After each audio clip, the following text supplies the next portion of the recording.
Let's pray together. Our Heavenly Father, we thank you for the opportunity to gather together today as a community. We recognize that this month is a month of gratitude. And Father, I pray that you will remind us of how abundantly you have provided for us. In spite of budget deficits and straining to work our way through things like that, we are a very blessed people and a very blessed community and a nation, and we thank you for your generosity to us. Father, I pray you help us not to be those who hold that to ourselves, but are generous towards others as well. Help us to be people who, in our government, in our elections, in our policies, in our lives, that we are considerate and generous towards others. Father, I pray for this council and all the things that they are working through today. I think about the medical issues that are on their agenda today, and Lord, we pray that you'll guide and direct them as they work through some of those kind of things, and mental health and whatever else. And Father, we thank you for our community, those who serve us, our first responders, and Lord, I pray you'll protect them this day and throughout the year. And Lord, we just thank you for those who are willing to put their lives on the line for us. May you be honored in all that we do. In Jesus' name, amen. Amen. Thank you, Brad. Mr. Kerry, would you lead us in the pledge, please? Certainly. I pledge allegiance to the flag of the United States of America and to the republic for which it stands, one nation, under God, indivisible, with liberty and justice for all.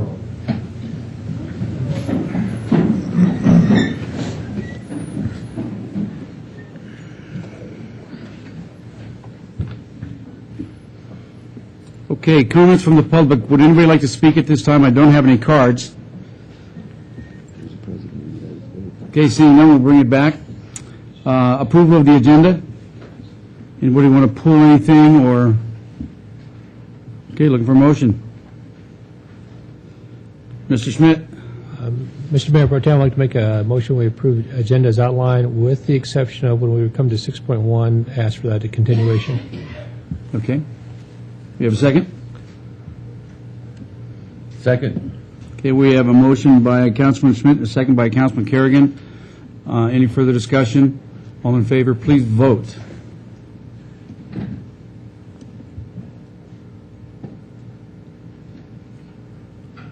Passes unanimously. Okay. Recommendation to approve the minutes of consideration of possible approval of the regular City Council meeting minutes of October 24th, 2011. Mr. Lawson. Move to approve. Second.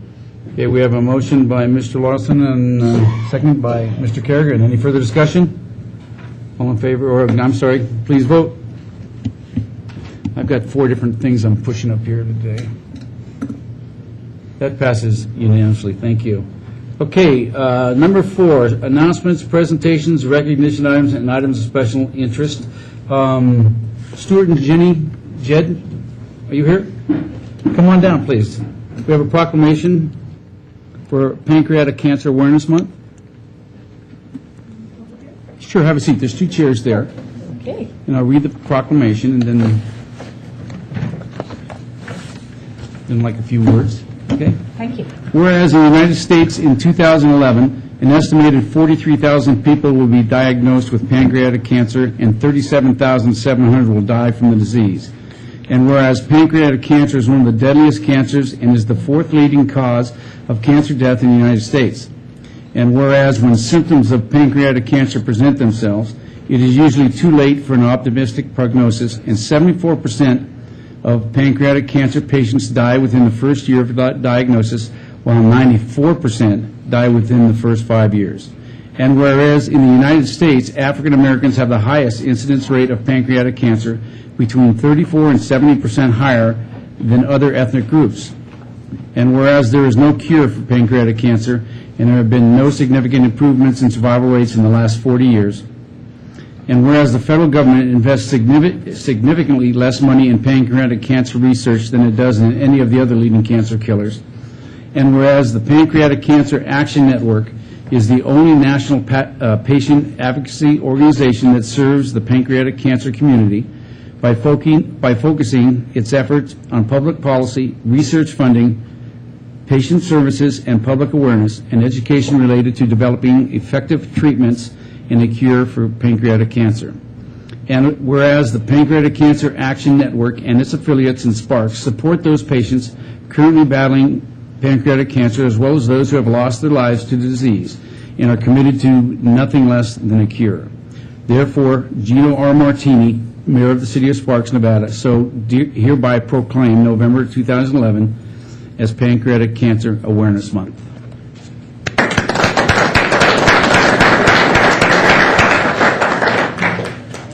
Why don't we give you this and then you can speak.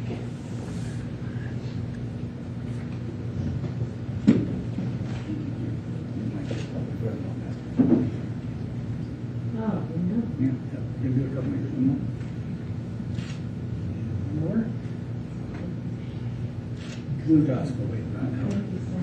Yeah, it's done. 6 months.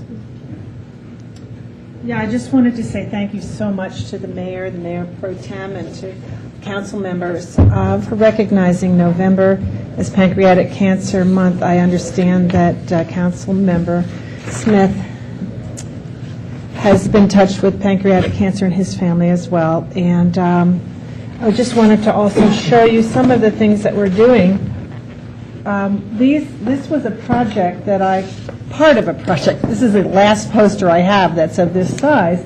But we just wanted to show local faces of pancreatic cancer and show how short their struggle really was, although very intense. Michael Landon is a local in the sense that he was very much involved in Incline Village, where we live. We have another poster. And it's true that when the diagnosis is made for pancreatic cancer, it's a 5 to 7 month life expectancy. And the diagnosis is usually found by the way. It's usually an accident that it's found. I had large posters like this. These are some survivors. There's a gentleman in Reno who was diagnosed in 1988, and he had the Whipple in 1988, which is the only surgery which is considered possibility of a cure. 1988. He's still with us, and he's still doing great.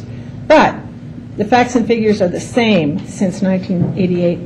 More people are getting it, more people are dying, and the cure rate is equally terrible as it was in 1988. My husband is a 3-year survivor, and he'd like to say hello and thank you also. Welcome. Thank you. My name is Stu Jade. Anyways, I'd like to thank you. I was diagnosed in December of 2008 by accident. I was passing a kidney stone, which isn't fun either. But, the liver enzymes were up, and et cetera. Been in healthcare myself as a provider for over 40 years. Never even thought about pancreatic cancer. There are 44,000, like Ginny said, of us diagnosed every year. 75% die within the first 6 to 9 months. Of the remaining 25%, there's a 6% survival rate after 5 years. Why I'm still around, I don't know. Very lucky. I was operated on first in January of 2009. They opened and closed because of metastatic disease to the liver. It had spread. I went through 6 months of heavy-duty chemotherapy. And then in October of 2009, I was given the opportunity to go back and have the surgery again. And this time, not only did they take out the tumor, they took out my entire pancreas, spleen, gallbladder, part of my stomach, and rearranged a lot of stuff. I'm here today. I ski, I hike, I'm running 7 miles a day when I run, and I am fighting to try to get some more funding for research. It's not going to help me. My die is cast, I know that. But it can help my children, my grandchildren, and yours. There are 2 bills, and I thank you very much for the proclamation, but there are 2 bills pending in Washington. One is House Resolution 733, and the other one is Senate Bill 362. At the present time, these are both Pancreatic Cancer Research and Education Act legislation. Present time, we have Senator Heller and Senator Reed on board with it. We also have Assemblywoman Berkeley out of Southern Nevada, and Mr. Amade has not been in long enough to make a decision, nor Mr. Heck. I would encourage you, if you could, to at least give them a call or have someone give them a call and encourage them. It is a non-cost bill. The bill requests the director of the National Cancer Institute to develop a plan and a strategy for early detection and treatment of pancreatic cancer. As I said, these bills are not going to help me. They're not going to help my fellow diagnosed patients. But they're going to help our children and grandchildren. It takes 20 years when you start doing research in this area to find it. We've been very successful in breast cancer, colon cancer, prostate cancer, lung cancer, finding ways. We've got to find a way for this. And I believe the intelligence and the excellence of research is out there. We just need to direct it. So again, thank you very much for the proclamation, and thank you for anything you can do to help get these bills passed. Really appreciate it very much. Thank you very much. Thank you, Stuart. Thank you, Jenny. Thank you very much.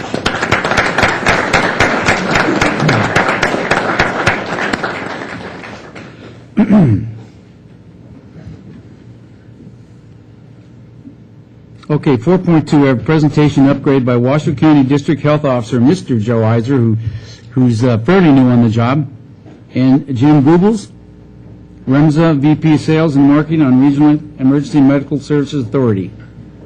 Welcome. Good afternoon. Thank you, Mr. Mayor Pro Tem and Council. I would like to give just a brief update on the operations as it is today with REMSA, and then Dr. Iser will be up next. And I think if Linda tells me I'm ready to go. There we go. Great, thank you. So currently right now today with REMSA we have 42 ambulances and 4 medical helicopters. This is to serve the entire region then of Washoe County. We will respond to about 60,000 calls for service this year. We won't transport 60,000. We'll transport about 36,000 patients. So a third of what REMSA does is really a safety net for the community. Anyone can call 911 and we'll be there. Sometimes when we get there, we will treat and release a patient. Sometimes when we get there, we can actually stabilize and they can go ahead and go in a private vehicle. Sometimes patients end up going with the Sparks Police Department instead of us, depending on what the situation is. So again, out of those 60,000, we'll transport about 36,000 patients a year. REMSA was the first service in the world to receive all 3 of these accreditations, and it's accreditation of ambulance services, it's accreditation of medical transport services, and it's Medical Priority Dispatching Center of Excellence. We're currently working on our accreditation for allied health education programs. But again, these types of accreditation services, again, match us up against national criteria to make sure that, that we're doing the best service that we can. All of these countries have come to visit REMSA. And you may say, but Mr. Goebbels, okay, Reno and Sparks is not that large. We're 400,000 patients. You say you have 42 ambulances. Why would all of these countries come and visit your service? The reason why they come to visit our service is we're the only ones in the United States that has a ground ambulance service and a medical helicopter service under the same roof that's non-tax subsidized. We're also doing some work with Spain right now and doing some benchmarking for some of the clinical care that we render back and forth. And Spain has actually been over here on 4 different occasions, again, collaborating with our service here. For deployment, we use a system status management, or another term for that is fluid deployment. So we're much more like the police department. We're out in the communities, we're out moving. We do have a couple set posts that we can go to, but for the most part, we're at street corner posting. And that street corner posting means when you see us at Target, we're not shopping at Target. Okay, we're being repositioned there because, again, that's good arterials out into our neighborhoods and out into the freeways when we need it. In the morning, you'll see more ambulances along I-80 and 395 because, again, we're going to move with people. And as those people are moving, we'll make sure that we'll concentrate in those areas and then we move out further as the day goes by. When we do our posting, we actually look at, through our CAD, or computerized aided dispatch system, we'll actually look at calls by hour, day of the week. and it's a demand analysis, and we can actually predict ahead of time where those ambulances are going to be needed and are posted out into that area. We stagger our shifts, so we have crews coming in at 4 o'clock in the morning, 5 o'clock in the morning, 6 o'clock in the morning, 7 and 8. They work 12-hour shifts, so they're staggering as they come on and as they go off. So again, that we have the majority of our ambulances out in the community between about 4 p.m. and 10 p.m., and that's where you'll have your largest volume of calls. We look at these posting plans and we actually change them every 4 months. So again, we actually will look at that demand analysis and then change it. The Sheriff's Department now has just recently gone to some demand analysis, and they're looking at how they shift and post the same way. It all starts with emergency medical dispatch. So when you call 911, if it's a medical call, the call comes into our emergency medical dispatch center. Each one of those dispatchers are either an EMT intermediate or a paramedic, and then have additional training in dispatch. But we set these calls according to priorities, and priority ones are the presumably life or limb threatening type illnesses or injuries, and some of those are posted there for you. The priority 2s then are non-life threatening, and the priority 3s are your non-emergent, non-life threatening calls. So again, all patients within our system are going to have a priority 1 response before we do a priority 2 or a priority 3 response. No matter where you live in the region, if you're a priority 1, you're always going to get an ambulance before that. And again, with our fluid deployment, I may be sending an ambulance to Northern Nevada Medical Center to pick up a patient and transport them maybe to Renowned or St. Mary's. But as that ambulance is going there, if there's a priority 1 call, it's going to get diverted, and it's going to take that priority 1 call first, and we'll send another ambulance into the hospital to do that routine transport. So everyone is going to get an ambulance if you're a life or limb threatening patient first. In 2010, we actually did 528 special events. And again, some of these are hosted right here in your city. But we make sure, because of the congregation of people, that we have coverage right on site, and we actively work to make sure that that happens. For disaster simulations in 2010, we actually worked with the community on 6 full-scale simulations, and we actually had 3 tabletop simulations. Again, this is all preparedness to be able to deal with whatever happens in our community. And again, we work not only with fire and law enforcement, but also with the hospitals in these types of events. So the planning and the training sets us up to be able to respond. The other big part that we do for the community, and it's not really well known, but we actually have tactical emergency medical support services, or paramedics. So every SWAT call in the city of Sparks, we actually have 2 paramedics that respond to that SWAT call.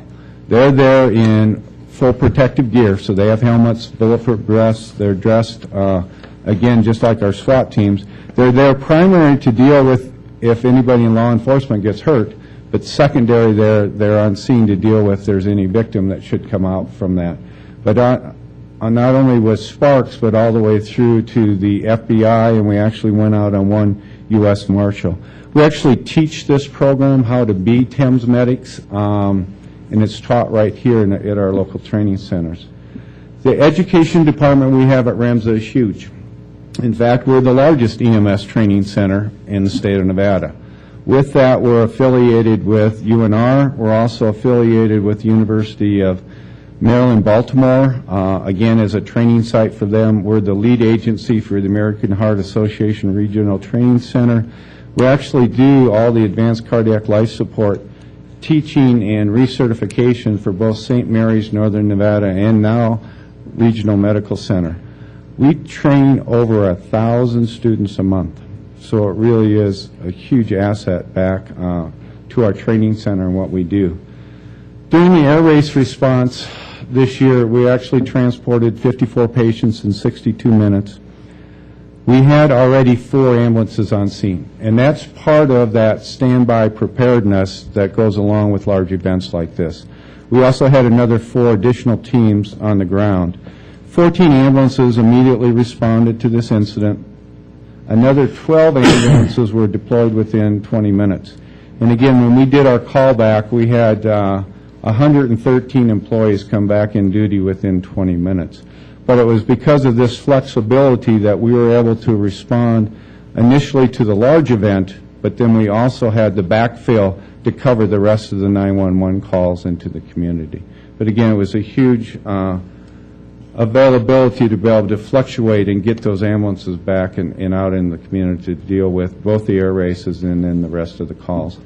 So just in quick summary is REMS is a lot more than just an ambulance service to your community, and thank you for the ability to share that overall. And I realize it was very brief and very quick, but thank you. That's good, Jim. Any questions for Jim? You know, Jim, not only did REMS do a great job at the air races, but all the first responders out there responded, and it was what an effort, and I'm sure you saved a lot more people than we know about. It was the combined event of all the people involved with that. I mean, we provided that transportation. We got it there quickly. But it was fire response and police response and all those bystanders in the stand that really came down and gave that first hands-on that we needed. Usually in large situations like this, you have a hard time having enough people to move people on backboards and litters. That was not our problem here. We had 6 people on every backboard, so the whole response was phenomenal. Good. Thank you. Thank you. Doctor?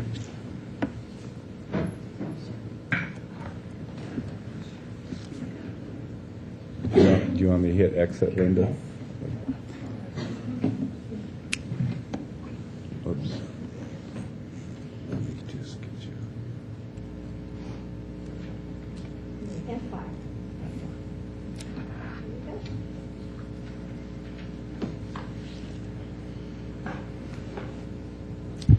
Good afternoon. I was fortunate enough to meet most of you before the presentation today, and as I apologize to you, Mr. Mayor Pro Tem, that I haven't been able to get over and meet you all before now. This is an opportunity, though, to talk to you a little bit about what the Health District is and how we work, so I'm very pleased to be here. This is the public health mission. It's the mission of the Washoe County Health District and of our Board of Health. It's to protect and enhance the quality of life for all citizens of Washoe County through providing health promotion, disease prevention, public health emergency preparedness, and environmental services, and I'll talk a little bit about each one of those. But I do need to note that public health is its own medical specialty, that like an internal medicine doctor or a family planning doctor, those of us who do public health probably should be board certified, as I luckily am, in public health, because we are trained in the specialty that I'm about ready to describe to you.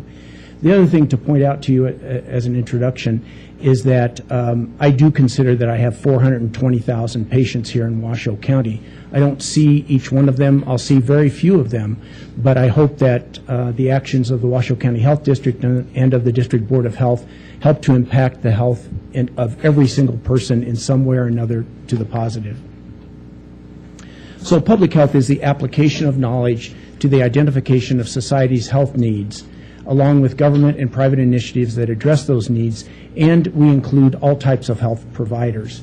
We include physicians, although I'm the only physician that's hired by the District Board of Health, environmentalists, public health nurses, health educators, and many others. And as a team, we provide these services to you. Several years ago, the Institute of Medicine, which is a national organization, looked at what the core functions of public health are. And I don't have time to go into all of them here, but this is what we do that makes us a specialty. We assess and monitor the health of the communities and populations at risk to identify health problems and priorities. Some of those will be subcategories or subpopulations or neighborhoods. Formulating public policies in collaboration with community and government leaders, with you all, designed to solve identified local and national health problems and priorities, and to assure that populations have access to appropriate and cost-effective care, including health promotion and disease prevention services. This is how we're organized. I report to the Washoe County District Board of Health. I'm the District Health Officer, and I have 5 main divisions: Administrative Health Services, Air Quality, Community and Clinical Health Services, Environmental Health Services, and Epidemiology and Public Health Preparedness. These are your representatives and the other representatives to the District Board of Health. Councilwoman Julia Ratty is your representative on our Board of Health, and Dr. Humphreys is your appointee to the Board of Health. The other ones are listed there. And then the board itself chooses the seventh appointee, and he's relatively new. I think he's been on board about 3 months. That's Dr. George Hess. I must admit, having been a county health department in other places, that so far I really appreciate this structure. If you look there, you'll see 3 doctors, 2 physicians, 1 optometrist, and people who are here because they're interested in health. They're not elected, we call them county supervisors in California, county council members here who come to us. You come to us and serve with us because of your interest in health. At least that's what it sure seems like to me, and I find that a very easy, not always easy, but a relatively easy relationship. I'll go briefly through all 5 of those divisions. Air quality management is part of us. In Southern Nevada, you might recall, it was taken away from both the county and the Southern Nevada Health District and was put into its own district because of some issues related to its management. We get a grant directly from the United States Environmental Protection Agency to monitor the air and to issue warnings. I assume most of you know that we're in the red, green, yellow burn time of year, and we put those out every day along with some air quality measurements. And those are the things that we measure under the Ambient Air Quality Monitoring Program. And the idea is to bring the community into compliance with federal health standards. Now, they don't do that just because it's something important to do. They do it because the air quality affects the health of the people of Washoe County. And wherever there's an air quality district or division, that's what they look at. So it's important that, to my mind, they're part of the health district so that we can issue warnings when there are health threats, so that we can notify, as I have in the past, not here in Washoe County, I can notify school children that it's not safe to play outdoors, or that I can notify sports teams that it's not safe to practice outdoors. This was right next door in Nevada County, you recall from the fires a few years ago. I'm sure you had some smoke from there too, but that was part of my role in working with our air quality district. So the reason it's here is because it has obvious health indications and health needs that we can communicate to the public. Community and Clinical Health Services Division has most of the programs that many people consider are part of routine public health. Chronic disease prevention, nutrition, fitness, tobacco. I'd like to move us more into prevention of asthma, as we would coordinate better with the Air Quality Division, and heart disease as well. Community and Clinical Health Services, which include family planning, immunizations, public health, nurse home visitation, that's for high-risk mothers and their infants, who normally would be referred to us from birthing hospitals from high-risk mothers who may have been drug exposed, or their infants may have been drug exposed while they're still in the womb. Sexual health and HIV, STDs, sexually transmitted diseases, and tuberculosis control. There are 2 slides on Environmental Health Services Division because they actually do so much for the community. These are the kinds of things that I call sort of consumer health kinds of things that they do. They do food safety inspections and compliance, so they will inspect all of the restaurants and food service facilities.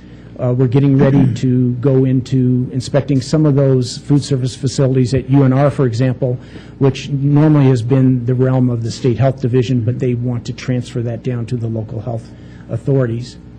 They help to do foodborne illness investigations, and in this community, instead of communicable diseases related to childhood immunizations or lack thereof, most of our investigations are due to foodborne illnesses. They also license and check out home mobile parks, schools, daycare facilities, housing complaints, land use planning, invasive body decorations and tattoos, and I could go on and on. One of the more important functions that most local health departments, in our case district, picked up was looking at swimming pools because of the chemistry of the swimming pools and the need for now federal legislation that requires anti-entrapment devices so that kids and adults don't get sucked down into the drain and are stuck there losing part of their bowels or their lives by drowning. The other part is more generic in the sense of it's a community response to hazardous materials. So if there's a white powder incident on your front steps, it will likely be our Environmental Health Division who will respond to it first, along with fire and a variety of others. Safe drinking water programs, solid waste management. I know you know we just looked at the definition of garbage and some regulations related to that. Underground storage tanks, and those relate to, in particular, diesel, gasoline storage tanks, and making sure that they don't leak. And when they do, as what's occurring up in Incline Village, making sure that we can mitigate the results of that. Vector disease control mostly relates to mosquito abatement here, and that's related to West Nile virus and the need for us to keep the mosquito populations down low so that West Nile virus isn't transmitted from birds and horses to humans.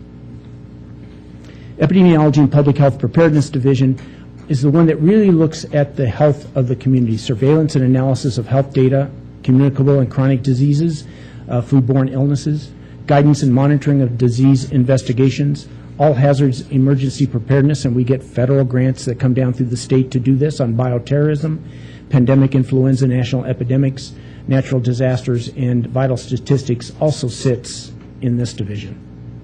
Finally, the Administrative Health Services Division does most of the things that any administrative division would at the City of Sparks, the City of Reno, Washoe County. They look at information technology, tech services. They look at finances. They look at personnel issues. But in addition, we have two programs that are housed there. One is the Emergency Medical Services, and you just heard Mr. Goebbels give a presentation on REMSA. So we monitor their compliance with the franchise agreement on an annual basis and actually go in every month to listen to calls as they were received and recorded to make sure that they meet the response criteria that the District Board of Health has requested for them. The air races that Mr. Goebbels just talked about were part of the DBOH, the District Board of Health Multi-Casualty Incident Plan that your Board of Health has passed. And then the final program that Administrative Health Services runs is the Women, Infants, and Children's Program. That's the program that finds or are referred to us low-income women and their babies so that we can give them proper nutritional advice and vouchers. We actually give them a little credit card-like device that they can go in and buy healthy foods. You may have heard that we're no longer talking about the food pyramid anymore. We're talking about the food plate. And so that's part of what they're doing to teach people. So for all of health issues, and in particular for REMSA, the Board of Health may exercise, you all some years ago, along with the City of Reno and the Washoe County, granted to the District Board of Health by statute regarding ambulance service so that we could initially set up an ambulance service that served all of Washoe County and in particular the two cities in the surrounding areas. And the Board of Health was given the authority to displace at that time and limit competition by granting a franchise for services, which is what happened. The District Board of Health has oversight. The primary oversight falls to me and some of my staff, and then we report to the District Board of Health some of that oversight. You may know that there was an ambulance subcommittee about a year ago, a little bit over a year ago, that looked at a lot of the operations of the franchise. The DBOH approves on generally an annual basis the amount of the maximum average patient bill for ground and rotary wing ambulance transport. When they are out of compliance, the REMSA would come to me to ask to have me approve whether that pickup may have had certain extenuating circumstances, for example, weather or blockages in roads, so that they, in one or two particular cases on an annual basis, they may not meet that 90% criteria of getting someone within 8 minutes. It also establishes the limit for the number of times a prepaid ambulance service may be used by an individual in a year. As I mentioned a little bit earlier, the DBOH grants to me and our staff the authority to monitor and report REMSA's performance under the franchise granted by the board. And indeed, Mr. Goebbels comes, or a representative comes from REMSA every month to present a report to the District Board of Health. So the way that some prices are set is that we report to them the annual consumer price index adjustment and approve, and they come back to show us how many times they may have gone over that cost amount, and they have to adjust their fees based on the consumer price index and the allowable amount under that. There is a penalty fund for when they are late on some of their cases, and we approve the use of those penalty funds for either the cost of the operational service or educational materials, which is generally where it goes.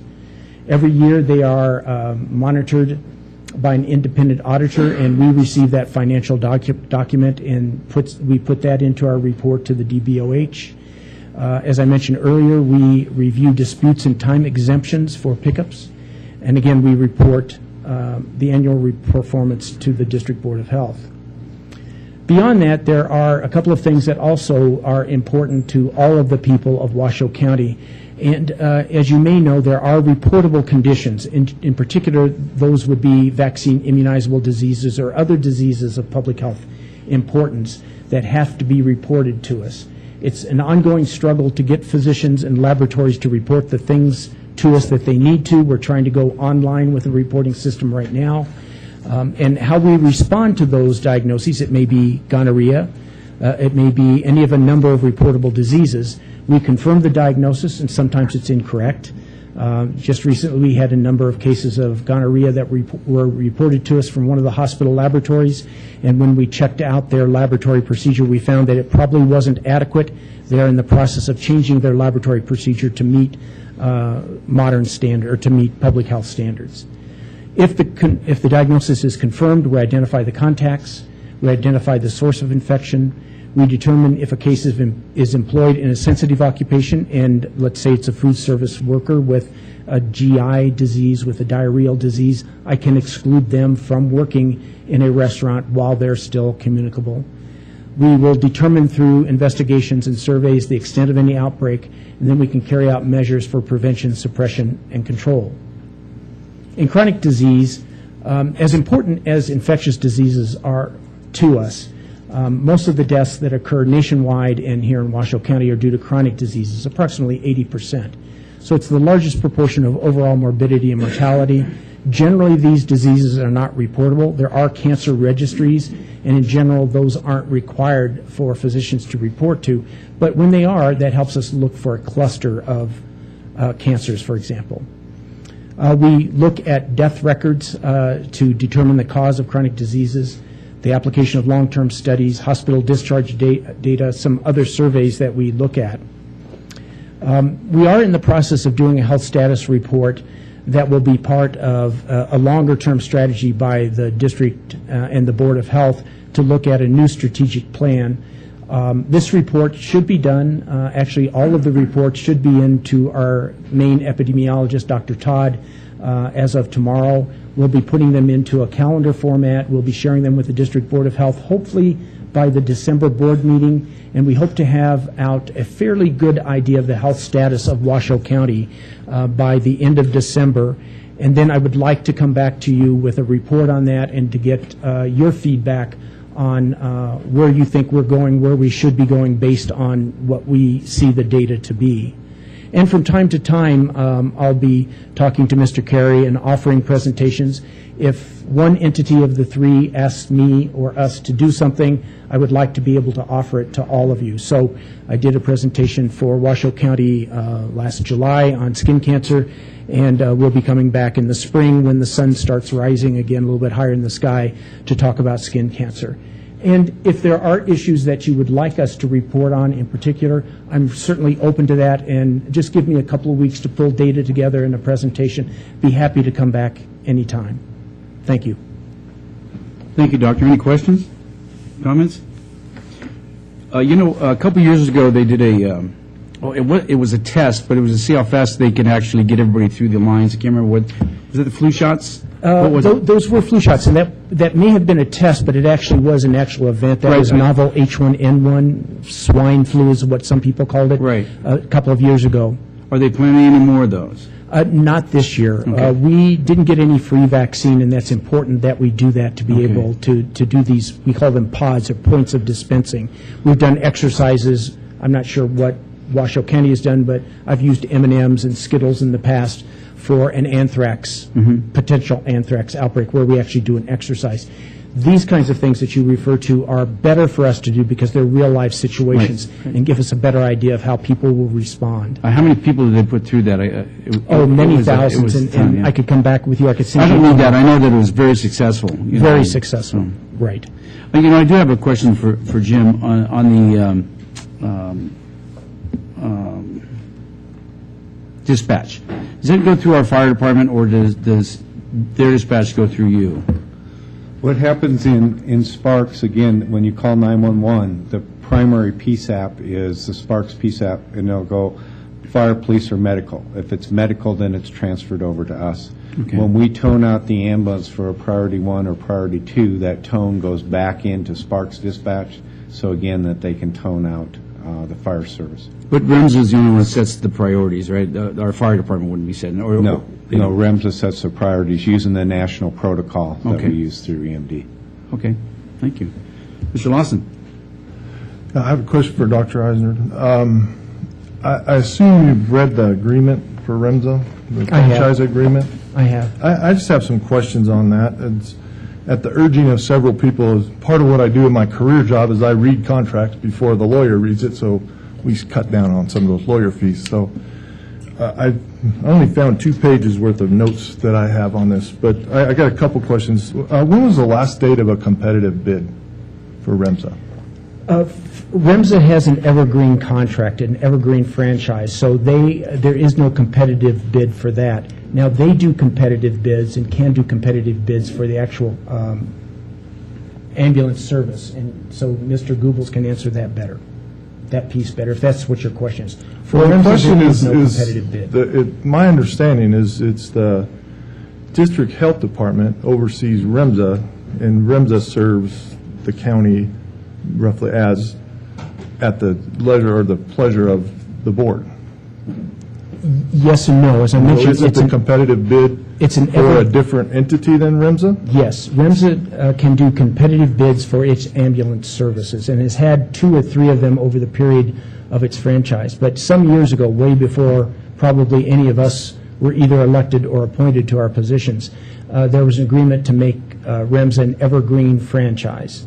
So unless there's an egregious incident or series of incidents that occur, it continues to renew automatically. Okay. Yeah, I read that. Then I have a question on the performance bond. I looked at the website. I obviously did quite a bit of homework on this, but I understand it's roughly $28 million in gross receipts per year for REMSA. Does that sound about right? That would be about right, yeah. Okay. And then you have a performance bond of $200,000. And my quick math from being a football player, that's about 3 days worth of performance. What if REMSA was unable to perform? Is 3 days really significant enough, or does that help us in any way as a county? I think there are a couple of different ways to answer your question. I've looked at the performance data. I've read the information related to that ambulance subcommittee that the District Board of Health commissioned last year. Mm-hmm. I've looked at some of the previous studies that were done. I can't remember the names, DeMonte or one of those studies, and then there was a study on Fitch. I've read all of those. So part of the answer would be for me to imagine that they would not fulfill the terms as outlined in the franchise agreement seems almost incomprehensible to me. If you're talking about the amount of money that is the performance bond, it's difficult for me to answer. I'd have to go back to staff to answer that. I'm not sure if you have a specific question. I can't imagine that they couldn't perform either. However, part of what we're to do up here is to look at the unimaginable, obviously. And if that were to happen, that's 3 days. And to me, 3 days, I don't think I can mobilize another ambulance company even close to that. I would agree with that. It probably wouldn't. I doubt if it could be done in a couple of weeks. I don't know how soon it could be done. It could be several months. Yeah. As you may know, the county has commissioned a study right now by a corporation called TriData, who has done some other studies for other political entities in other areas, looking at the EMS system as a whole, so looking at the fire component of it and the REMSA component. I think we are all looking with interest at what it comes up with, and my understanding is that that should be late winter, early spring to get more information. Okay. I have a whole bunch more questions, so I won't bother you with it. I want to just say, though, I have no issues with REMSA. I think they're doing a fine job. When you look at the franchise agreement, there's some glaring questions that come to my mind, and I'll be happy to talk with you guys on a personal, private basis about it. But it seems to me that as an elected official, we got to look at worst case scenario, and I don't see it in this agreement. So, Councilman Lawson, I'd be happy to meet with you. I can't, but I know Mr. Goebbels has been happy to meet with anyone who wants to meet with him too.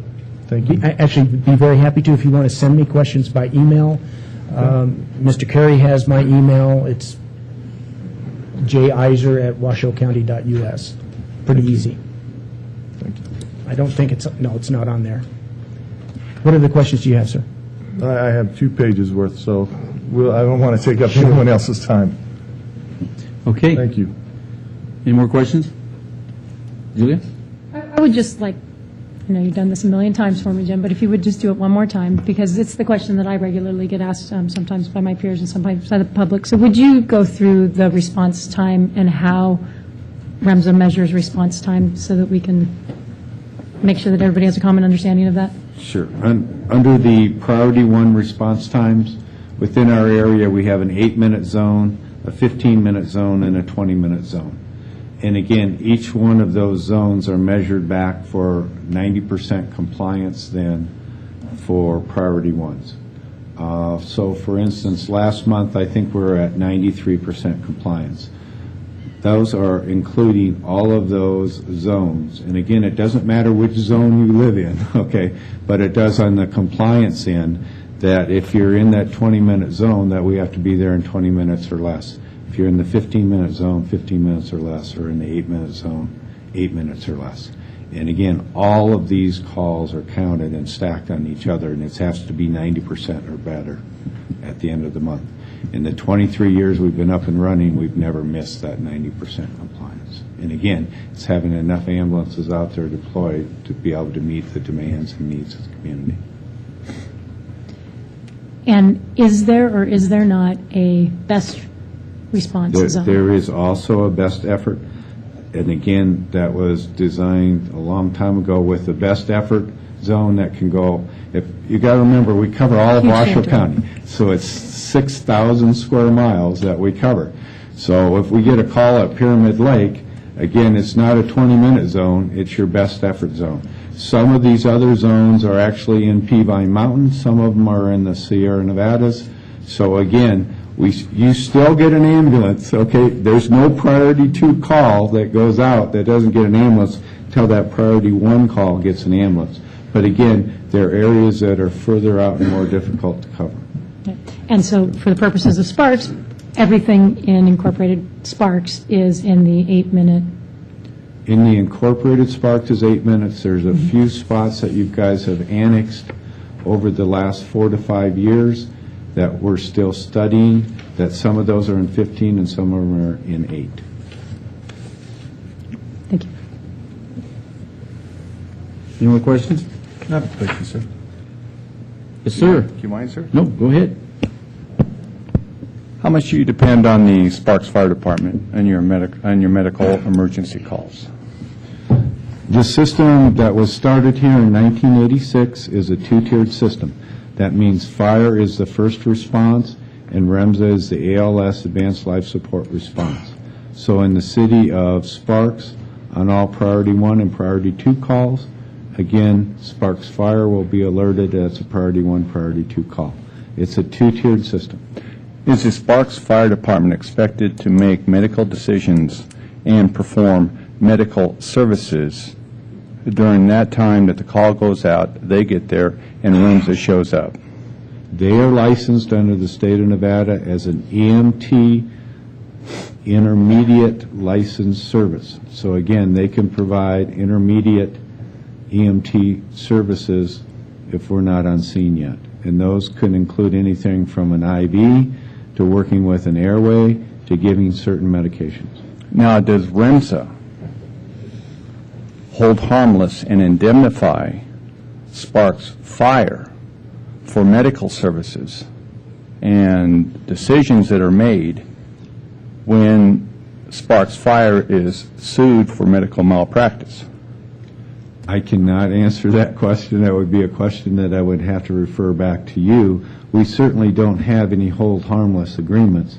You carry your liability insurance for medical malpractice.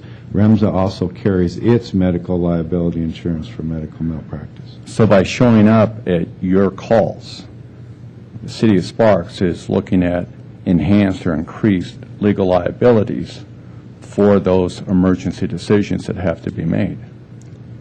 I think Mr. Goebbels would try to point out, as I think I would, is that it's a joint response for Priority 1 and Priority 2. So it's not just a REMSA response. But I don't see the City of Sparks' name on any of your franchise agreements. But I do see the liability here. Well, and again, maybe this is something that we can talk about offline, but again, you carry malpractice, REMSA carries malpractice insurance for what we do. I don't think we have medical malpractice. I think We're not first responders. You're under a liability cap for Yes, we are. anything that happens, and that would fall under that. But again, I'm not an attorney, and I will certainly try to look at this offline and discuss it. And if, Mr. Adams, you're the city attorney, Bonnie Drinkwater is the attorney for REMSA, and I'm sure she'd be welcoming a call or an email from you. But it wouldn't be, you said that REMSA would hold you not responsible. REMSA wouldn't sue you for any kinds of issues. It would be a patient who had an adverse outcome.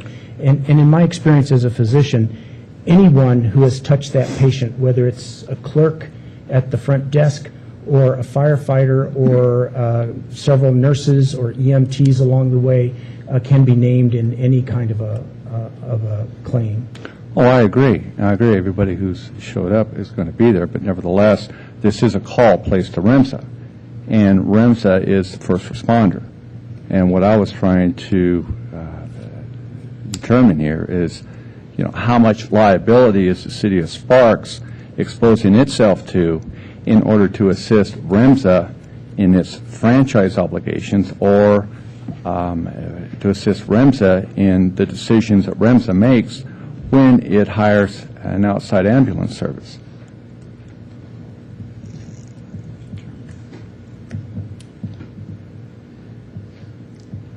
In other words, if we're helping you out, it's going to cost you less if we're making the initial decisions. If it's a life and death decision, I think it's unfair for you to ask our firefighters to make that decision when they're looking at all the liability. And if somebody dies before REMSA gets there, then it's going to be all on the City of Sparks to take care of the heirs and the legal liability that's associated with a wrongful death action. And it seems like the City of Sparks is going out of its way to train its firefighters to do something that ultimately benefits REMSA, when in fact REMSA is not really stepping up to the plate and protecting Sparks. The legal plate. And again, I'm not an attorney, so I can't answer those questions for you, but I will make sure that we'll follow up with you. Okay. Mr. Kerrigan. Thank you. Can you run me through the payback as far as, let's say that there's a priority 1 call and the fire department from Sparks gets there first and puts an IV in, maybe stabilizes the patient, and then REMSA shows up and transports that patient to the hospital. How do you repay Sparks and the citizens? Well, what we started doing, and it's back into 1994, is we'll replace basic supplies that are used. REMSA, the only one that can charge for that is if the patient's actually transported, and then that's the transporting service that can charge for that. So what we do on payback with that is, again, be able to replace those soft goods supplies that are used. Okay, so you just, They're also available to all of our CEU classes that are in line if they'd like to go to any of those. so basically you just replace whatever equipment was used? Correct, and along with all the backboards that are out in the community are sponsored by REMSA, all the spider straps are sponsored by REMSA. So again, so that we have all this central equipment that is out within the community. And then you don't split any of the transport fees at all? No. Okay, thank you. Mr. Schmidt? Thank you, Mr. Mayor Pro Tem. I guess the city attorney raised a question, and if I can just go ahead and expand on that just a little bit, some of my concerns about what he said, and I haven't thought about it, is, our time is 6 minutes, and we're at 95% of all of our calls is 6 minutes. You're at 90%, 93% of 8 minutes. So that would tell me that probably on 90+% of the calls, we're first there, and we are the ones making these decisions. Would that be correct? I can sit down and share some data with you, but again, the fire department is using an average time, we're using a fractal time, so we're counting every one of our calls. To my knowledge, they're using an average response time. Sorry, I don't understand the difference, so maybe you can explain that to me. The difference with a fractal call is we count every one of our calls. Okay, on an average call, the lower responses and the higher responses are kicked out, and you have an average response time. So it could be worse than 8 minutes.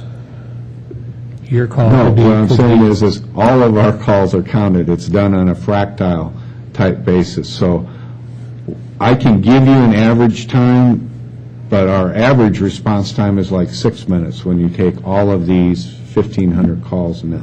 And I guess it would just get down to what percentage of calls that our Sparks Fire Department goes on that they make the decision on scene.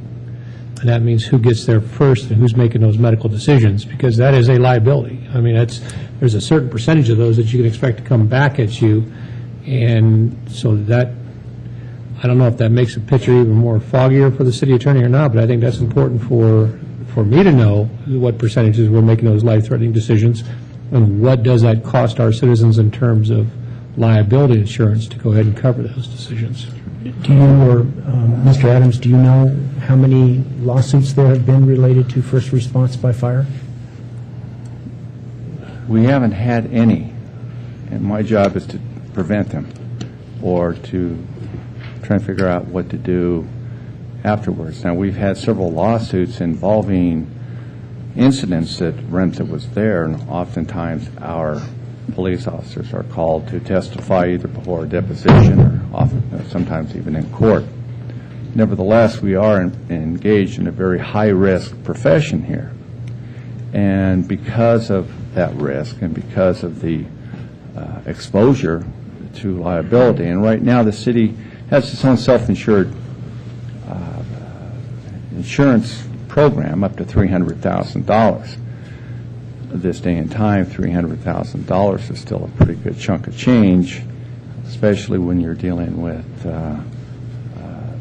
this economy. Now, that being said, you don't realize how good your clients are until they get sued. And I agree with you, we have probably some of the best trained, highly qualified, professional, committed medical personnel in Sparks Fire Department. But my job, obviously, is to protect them from a legal standpoint. And the old adage, no good deed goes unpunished, is probably never more apparent than it is in the emergency medical field. Ms. Reddy? Since the conversation has gone down this path where it's going to involve our legal counsel getting answers to questions from REMSA and possibly talking to REMSA's legal counsel, and I would guess that that will eventually include legal counsel from the county. That's correct. Or from the district, excuse me. Let me be very clear. But I'm just going to throw one more question out there because I would love to have this one answered at the same time rather than waste people's time down the road, and that has been a question that's been hanging out there on Article 30 of the franchise agreement, which is the financial liability question. And that is the piece that says that any successor will take over both the assets as well as the liabilities or debts of the franchisee. And I know in the past, going back a ways before I was on the Board of Health, there was a letter that was sent from our city attorney to Ms. Admirand at the district, and I know we never really felt like we got a clear answer on that. So if we're going to have all these people in the room, I would love to just wrap that conversation once and for all as well, so it just doesn't pop up in the next time you guys are here making a presentation. So I'd like to put that one on the list. And then I would just like to, so my clarification, I appreciate the liability question, and I think we should pursue it. I take a little bit of disagreement with calling them REMSA's calls. They're our calls. They're our as a community because it's a two-tiered system. And while there may be benefits sometimes to the fire department and benefits sometimes to REMSA, we, so far as a district board of health, have committed to a two-tiered emergency medical system. It is the kind of core foundational philosophy of the of our emergency medical response. And so I'd like us to characterize them as our calls. We're worried about our citizens. You're worried about the larger geographic area that you serve, and it's a two-tiered response, so they're everybody's calls. Now, that doesn't necessarily say that there isn't still a liability question to be pursued, but just that we all have responsibility for the safety of our community. And I'd ask one question. How many two-tiered programs are there in the country? There's several two-tiered systems within the country. Again, this is not an abnormal type system. It's probably, if I had to put a number to it, it's probably about 35% of the different programs across the nation will have a two-tiered system like this. Okay, any more questions? Thank you very much. Thank you. Thanks for coming down today.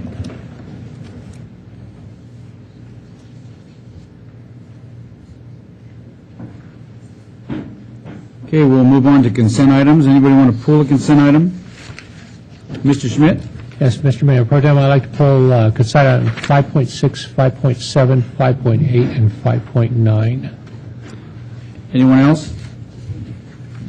Okay, looking for a motion? Well, we haven't. He's just pulling. We don't have a motion for the other. Approve items 5.1 through 5.5. Okay, we have a motion from Councilman Schmidt. Mr. Lawson, second from Councilman Lawson. Any further discussion? All in favor say, I'm sorry, just please vote. You got technology today. I know. Come on, it's working. Okay, it passes unanimously. Okay, Mr. Schmidt, 5.6. Who's here in staff is handling this?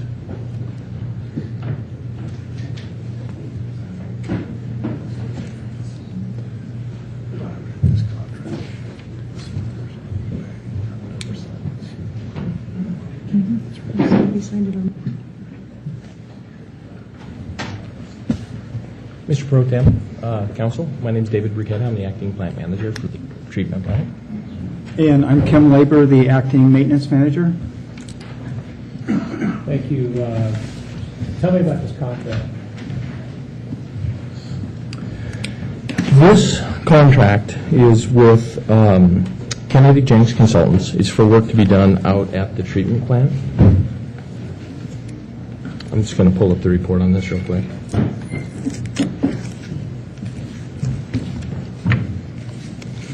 What this is for is this contract is actually with the City of Reno. How Tumwharf is handled is for the capital projects.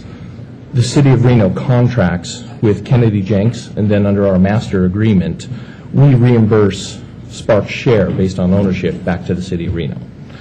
This specific work is to be done with our dewatering, part of our solids that we handle out at the treatment plant. And what this is to bring in outside consultant professional services to help guide us in some questions that we have. So in there's about 6 to 10 different very specific areas that we ask them to look at so that they can help guide us in decisions for equipment replacement, repair, and rehabilitation of the equipment for the dewatering side. So was Sparks involved in the interview of the contractors? Sparks is, yes. We do it as a management team out of Tumwharf, and the specific contracting is done with the City of Reno, though. They're the ones who do the specifics. So which consultants were on the short list? There's a list of consultants. What the City of Reno does is they go out for a statement of qualifications, and then they take a look at the various engineering firms that have specific skill sets depending on what we need. And so they have that list, and for this specific dewatering side, this is the consultant that was selected. So this consultant is based in? Well, it's a consultant company that has professionals that deal with our needs in various areas through the country. I don't know specifically where some of these are coming from. Do they have an office in Reno Sparks? Northern Nevada? Nevada at all? Kennedy Jenks, yes, I believe so. According to their website, they don't. Their main office, this contract is being done out of Arizona. Okay. Do we have anybody in Nevada qualified to do this job?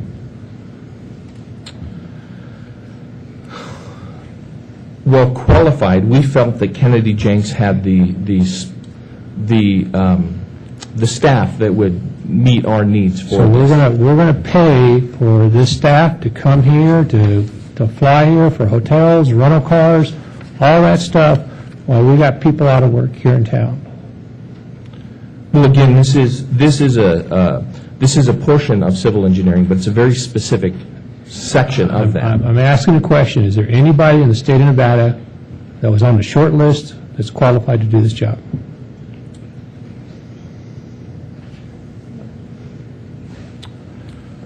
So these are the things that really are after a month ago, when we were led to believe, in my opinion, that there was a proprietary thing that couldn't be handled here in town.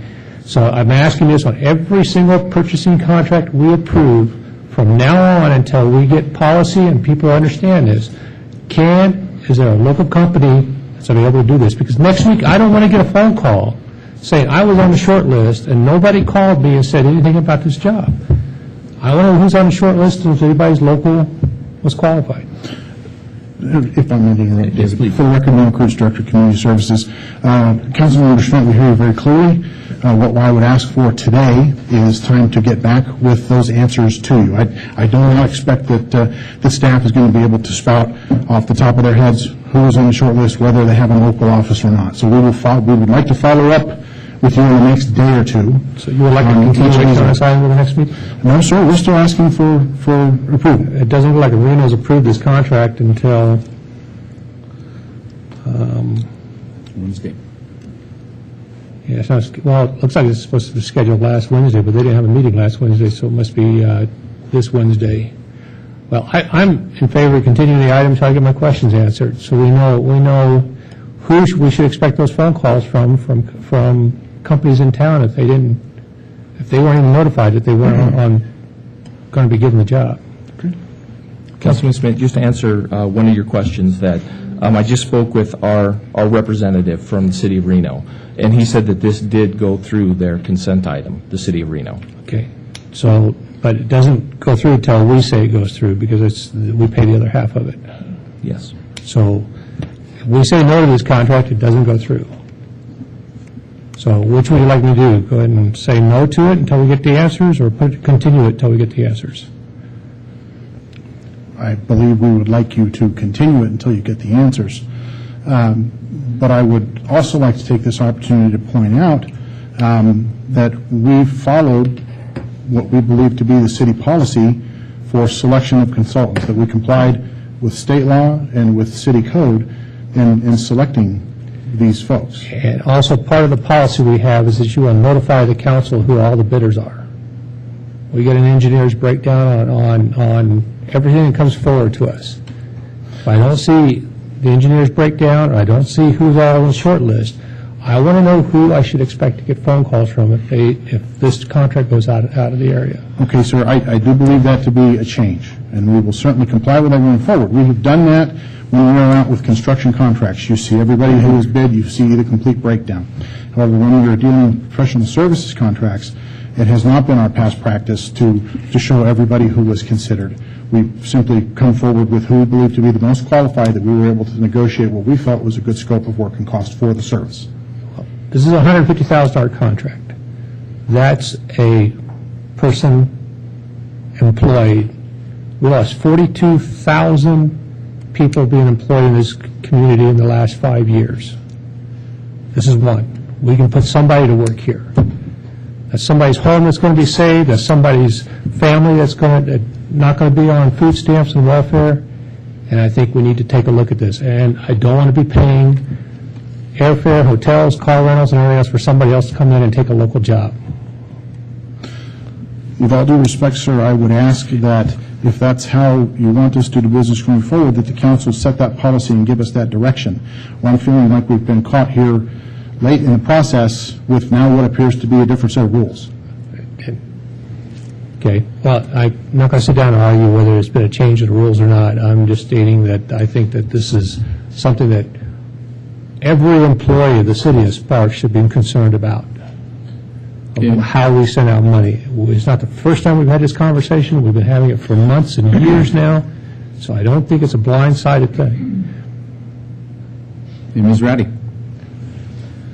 I really appreciate Councilman Schmidt's passionate defense of protecting local jobs. I completely agree with it, and would like to point out that it is in opposition to our legislative platform, which has been against local bidder preferences, and I don't believe we have any ordinance in place that asks for local bidder preferences. So I would absolutely love it if this city chose to go down a direction of putting some ordinances in place, of having a local bidder's preferences, and supporting legislation at the state level to make sure that jobs stay local. But I tend to agree with staff that this hasn't been our practice, and if that's what we're going to do, let's get it on the agenda, and perhaps I'm off agenda item here by requesting a future ordinance that would actually say we're going to do local bidder preferences and give staff some direction on how that would look. But I tend to agree that hasn't been written down anywhere. We've been talking about it on a contract here and a contract there. We say nice things from the dais about how we would like to support local jobs, but there's nothing in writing. So let's do it. I think you can do that at the end of the meeting for comments also. Mr. Kerrigan? Well, it's going to come to the shock of many, but I totally agree with Julia, and she stole everything I was going to say. Everybody write that down. Whatever date today is, write that down. But also, I know, but also, Julia brings up a good point, and that is, we have not set that as policy. There's a bid in place. Reno's already accepted the bid. They're the ones that lead on the contracts out at Tumworth. So with that being said, I don't think we should continue this. I think we should go ahead and issue this one and then have Julia ask for whatever she needs to bring back. So with that being said, I'll make a motion to approve. Okay, we have a motion from Ms. Kerrigan. Ms. Ratty? And I'll second, because I do think it's unfair to change the process in the middle. I would love to see this job stay local, but let's get it right from this point forward. Okay, we have a motion from Mr. Kerrigan and a second from Ms. Ratty. Any further discussion? And I think you're right. We haven't sent that policy before, but the economics are different right now, and I would agree with all these people up here that we need to look at some changes. Okay, we have a motion and a second. Please vote.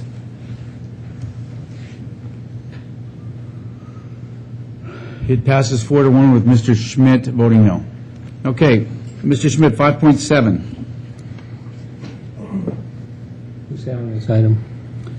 Consideration and possible ratification of a purchase from Intech Solutions. Who is that? Is that you, Dave? Yes. Okay. Yes. It is me also. What this is, again, this is a specific equipment that we have at the facility. This is for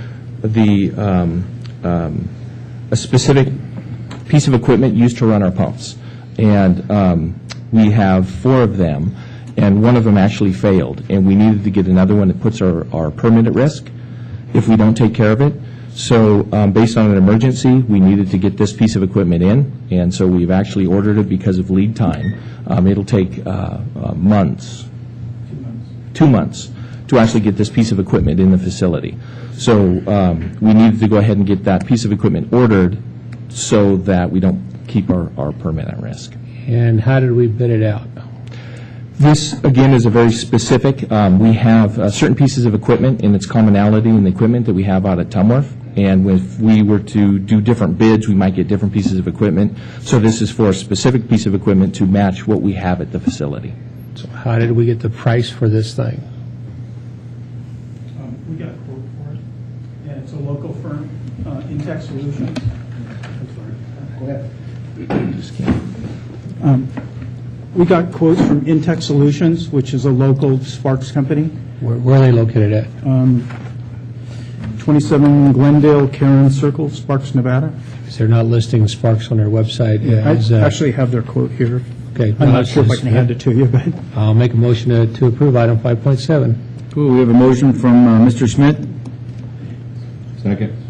and a second from Mr. Kerrigan. Any further discussion? Julia? That was just a second.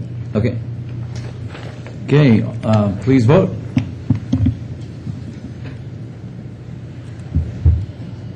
It passes unanimously. Dan, since you're here, are you in on any of these negotiations that the city of Reno does with these other companies? no, not here. Okay. 5.8, Mr. Schmidt. Same question. Mr. Schmidt, this is again my equipment, and this is for hardware equipment specifically that we need out at the Truckee Meadows Water Reclamation Facility. And again, it's to standardize our equipment with the City of Sparks. It's the same equipment that the City of Sparks uses. So it's to standardize it across the board. Summit Partners, are they local or out of the area? You know, I'm sorry I don't have that information. Las Vegas.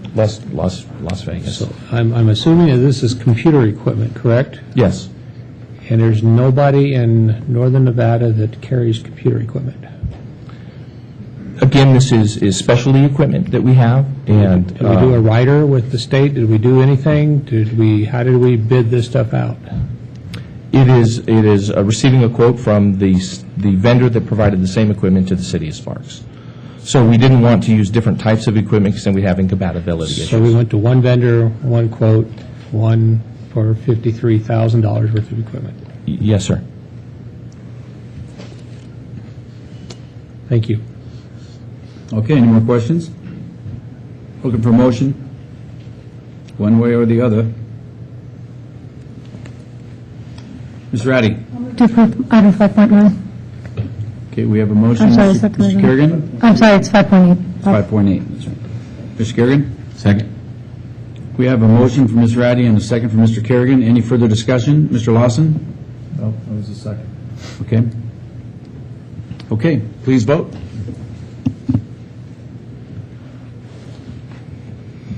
And it passes 4-1. Mr. Schmidt is a no. Okay, 5.9. Mr. Schmidt. I'm assuming that this Limeware, this is a proprietary computer software stuff and not available from any other company. Is that correct? That is correct. Again, it's a specific software. We have very unique equipment at our facility, this is something that blends, software that works with our system, and it again is very specific. And this contractor has to come out of the area. There's nobody local that does this work. That is correct. In fact, Yes, there's two companies that make this. State your name for the record. Mark Bowman, wastewater systems analyst. There's two companies that make this type of software for the control system that we use at the plant, so it is very specialized. One is this one, which is out of Brazil. The other is out of Houston. However, the one out of Houston is missing a lot of the functions that we need to document the system and make sure it's running optimally. This one is the one I had the least amount of problems with because I've bought software, been involved in software before. And my point today is that revenues in the city of Sparks is down 20%. How many of your colleagues are not sitting out here in the audience today because they've been let on off? We have $50 million every year that we get to spend. That's tremendous impacts on how we do that. That's taxpayers' money. That's 90,000 taxpayers out there are paying that money for us. We should be doing every single thing we can, just as every homeowner has to find out how to stretch that money on out there. And until we can take and get policies in place, and I see those policies are being followed and people are thinking about it, any item that comes before this council to do with purchasing, I will be asking the vendors where they're located, where their offices are at, and if they're hiring local people to do the job. Ms. Ratty's right. We don't have a policy, but we can go ahead and affect change to make things happen. So thank you for your time. I appreciate it. I'll make a motion. We go ahead and pass item 5.9 as outlined by staff. Okay, we have a motion from Mr. Schmidt. Mr. Lawson? Second. A second from Mr. Lawson. Any further discussion? Please vote. Passes unanimously. Thank you. Thank you. Okay, we'll move on to general business. 6.1, Mr. Martini asked me to see if we can continue this to the next meeting. He had made the appointment, but he did not receive any response, so if I can get a motion to continue this. So moved. We have a motion from Mr. Schmidt. Second. And a second from Mr. Addy. Any further discussion? Please vote. Okay, this will be continued to November 28th. 6.2, review and possible approval of the Children's Cabinet Incorporated Memorandum of Agreement in the amount of $33,000 effective July 1st, 2011 to June 30th, 2012. Tracy. Good afternoon. Thanks for my coat. You're welcome. My name's Tracy Dominguez, Parks and Recreation Director. And unfortunately, staff had to leave. Shauna was going to do this presentation for you. But basically, this is an ongoing agreement with the Children's Cabinet. We are hoping, with your approval, effective July 1/11 through June 30 of 12, to receive $33,000. We use this money to assist families in need. Currently, we have 20 families that receive this funding for child care type services, and that averages out about $3,600 a month, where we help them out with 95% of their costs. So this is an ongoing contract. It's just renewed every year. And I'll be glad to answer any questions you might have. Okay, any questions? Ms. Ratty? I would move to approve the contract as presented with the commentary that having subsidized child care in the community right now is just more important than ever. I'm sure the need is far outstripping demand. Okay, we have a motion. Looking for a second? Mr. Lawson? Second. Okay, we have a motion from Mr. Ratty and a second from Mr. Lawson. Any further discussion? Please vote. Passes unanimously. Thank you, Tracy. Great, thank you. Okay, 6.3, presentation and possible discussion of community involvement with the Parks and Rec Department in fiscal year 2011. Good afternoon, Tracy Dominguez, Parks and Recreation Director. We have many people in the audience that are here to just receive. I'd like to take advantage of this time to do public acknowledgement for their services with Parks and Recreation. So if you could bear with me, I'd like to cite a few things here. In these tough economic times, and even when it's good, we couldn't do everything that we do without these people, the groups in our community, businesses that donate time, money, product to the programs that we provide. We continue to encourage them to get involved through a variety of programs with assistance from local groups and citizens and businesses. Our department has been able to maintain valuable community assets. A program called Partners in Parks and Recreation paves the way for local folks to come forward and support their community. It also provides a great opportunity to give something that will benefit all ages and abilities. I'm here today to recognize some of these contributors. Some big programs that have occurred in the last year. One improvement was at Dilworth and Sparks Middle Schools. In case you ever drove by them in the spring of 11, there was not much turf left. These facilities are jointly used between the Washoe County School District and our many youth sports programs, as well as the neighborhoods. Western Turf approached our staff and asked if there was anything they could do to help us, and of course, we said yes. And so for pennies on the dollar, they stepped up and helped us get 64,200 square feet of turf back in shape at these two sites. The local company removed all of the old sod, renovated the soil, and installed the new sod. The $13,000 bill was paid for with the player assessment fees that we collect from the Sparks Youth Sports Foundation. And that's exactly what those fees are collected for, is to go back into the maintenance of these facilities that they use. These fields are now safe and are in full use for play. And I'll go through some names. I do believe Jason Perry might be here today with Western Turf. Jason, stand up if you're here.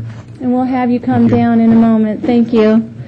The Gandolfo Rodeo Arena has received several much-needed upgrades as well as work, and the work was free of charge. Mike Lucky, not sure if he's here today, president of the Reno Rodeo Association, helped coordinate efforts to fix up the rodeo arena. The Reno Rodeo Association hired workers to weld and paint broken gates, and Grade X Construction Company brought an excavator to grade out the arena. I think they're here. Is Grade X here? Great. Okay, good. Thank you. We'll have you come up in a moment. Local youth groups, including the Spanish Springs High School Rodeo Team, the Sierra Nevada Junior Rodeo Association, and the Sierra Nevada Gymkhana Club, rounded out the repairs with much appreciated assistance.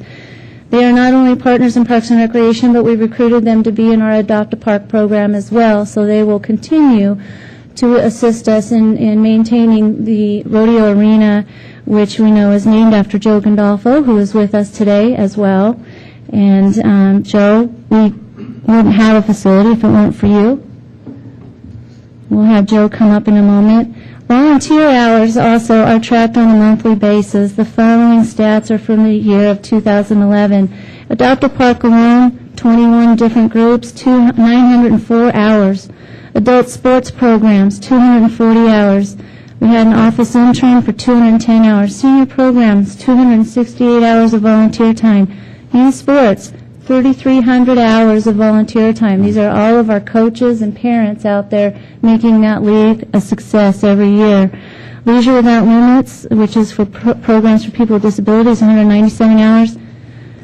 The list goes on and on. Keep Trucking Meadows Beautiful, 1,200 hours. Their cleanup is also 94 hours, and they have a Christmas tree recycling program, 120 hours, where we recycle 3,100 trees. Phone book recycling and tree planting, 35 hours. And the largest group is our community service work crews with 19,700 hours for a grand total of 26,477 volunteer hours in one calendar year.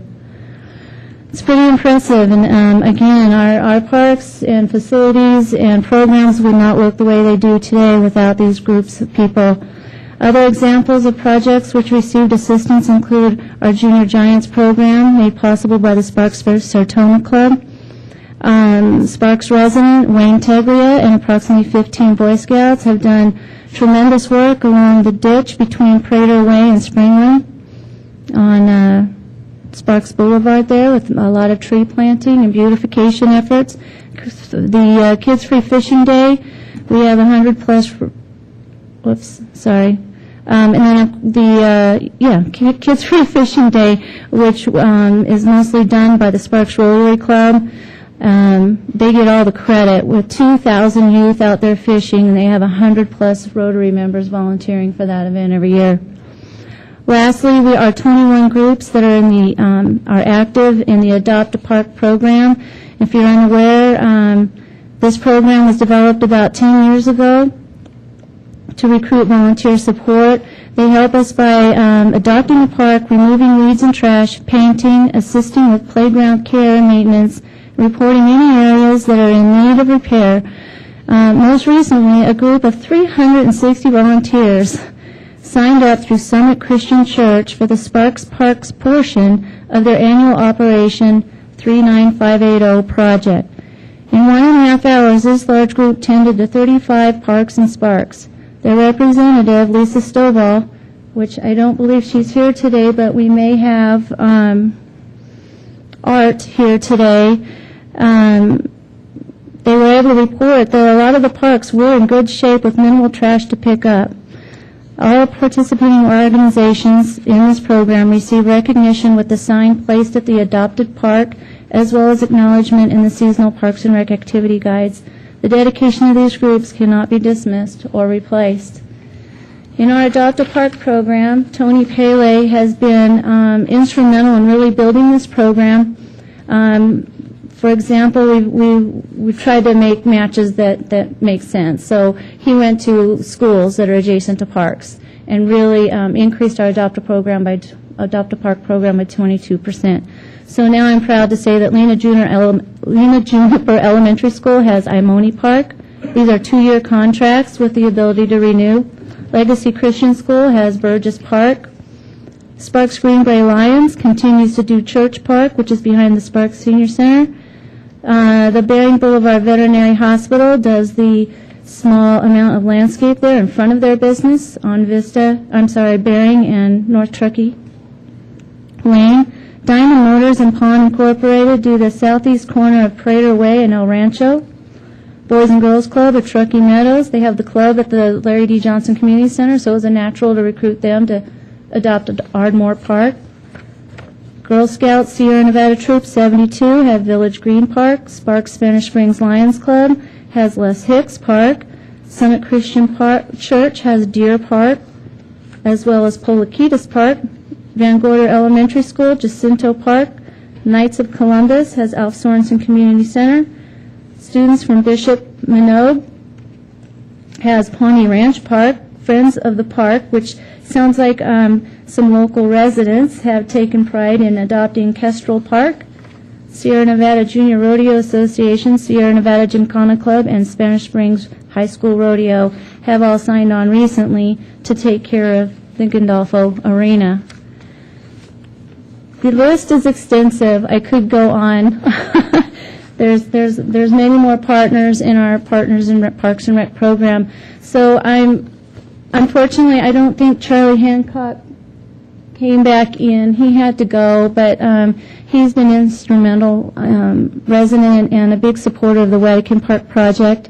He was here earlier today. As I call your name, these are the ones I know that are here, to the best of my knowledge, and if I don't call your name, please come on up as well. Tanya, I have those pins. We were going to have you or Gino just thank them and give them a pin. Okay. If that's all right. Great, I know great. it's not here today. But Mr. Gandolfo, are you able to come down and be congratulated? I can go up there. You can come up there. I think we should go up there. Yeah.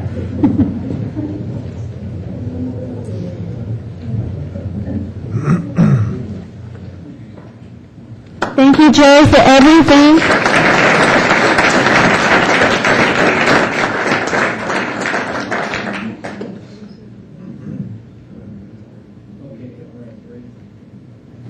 But Arena wouldn't exist without Joe, and he continues to stay very involved with that facility. Wayne Teglia, Sparks resident.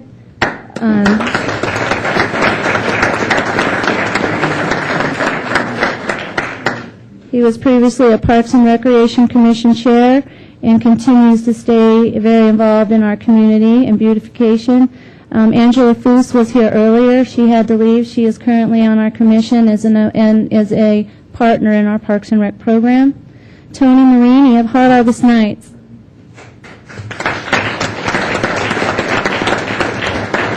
Not only is Hot August Nights an incredible event for our community, but they are a huge, very important partner in our hometown Christmas event. We could not do that event without their participation in staging the entire parade area, as well as providing all the volunteers to work along the route. Is Art here from Summit Christian? Or somebody else? Hi, thank you so much.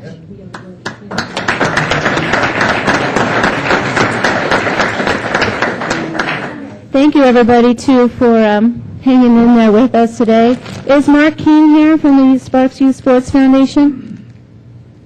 I just spoke to him this morning. He wasn't sure if he could make it, but that foundation has been instrumental with all those affiliated youth sports programs, and they give us money every year to maintain our facilities.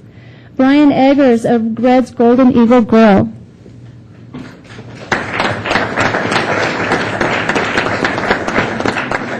Brian really really stepped up with our recent Mayor's Cup, and if you joined us there, Brian was responsible for giving lunch that day. Thank you, Brian.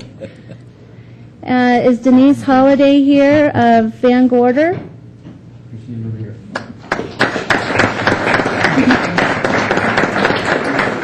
Thank you, Denise.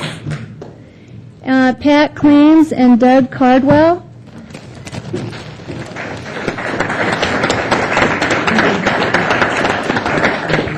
These gentlemen are absolutely amazing with the river cleanup. I'll have to invite them to come back and give a presentation someday on what they've done along the river in Sparks. They have really cleaned out the area and made it a safe place to be. Thank you very much.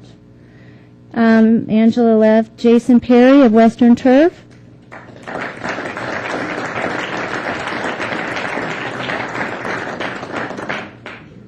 Thank you, Jason. And I'm sorry I don't know who's here with Great X. Or is it Reno Rodeo Foundation? Okay, I'm sorry, gentlemen. We didn't do very well on an RSVP list. I don't have your names.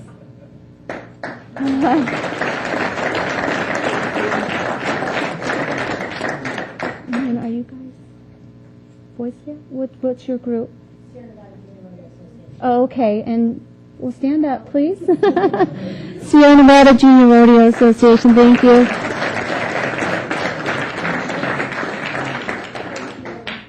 And I'm sorry, I don't have your name either. My name is Misty Mecca, and it's Troop 72 Girl Scouts. Oh, great. Girl Scouts, could you come on up, please? Julia's favorite. If you are unaware, and I'm sure Julia has told you this, but Girl Scouts are having their 100th anniversary this year, so thank you very much. Anybody else, if you could stand up and tell us who you're with? Jay Eldridge with Sparks Greenberry Alliance. Great, thanks, Gail.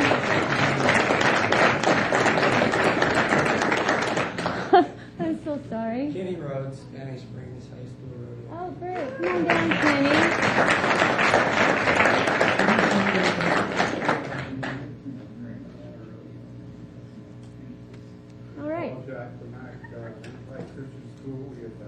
Oh, the marina wasn't on my list. I'm sorry.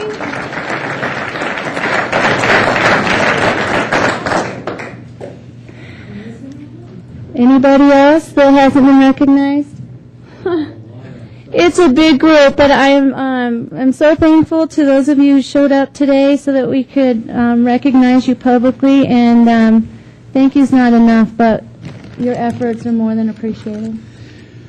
You know, I'm not only proud to live here, I'm proud to work for this city, and the volunteers that we have show what a family-oriented place we have here. And, you know, all the volunteers, not to mention the people at the special events that we use also. I mean, without volunteers, we wouldn't be the city we are now. So That's right. I know this council appreciates it. Julia. As, of course, as a council member and as the representative of the Parks and Recreation Commission, I just want to re-emphasize that. Thank you. There is just absolutely no way we could maintain the quality of life that we maintain in our community without the amazing amount of hours putting it all together. Thanks for taking the time to put it all together and report it. And I just, there's so many things going on in our community sometimes where it feels like it's bad news, it's bad news, it's bad news. And what you're doing out there is not only improving the park system, but it's also building the sense of community that keeps people living here in Sparks and not wanting to live anywhere else. So thank you from very bottom of my heart for everything that you do to keep our park system and the city as a whole functioning, and not just functioning, but fabulous. Mr. Lawson. Due to all that, I know from the volunteering that I do, and you guys make this city great. This is what keeps us together. But I also know there's a selfish motive, because once you do this volunteer work, it's good for your soul. And I know that from looking around the room. You guys are doing it for the right reasons. Thank you. Thank you.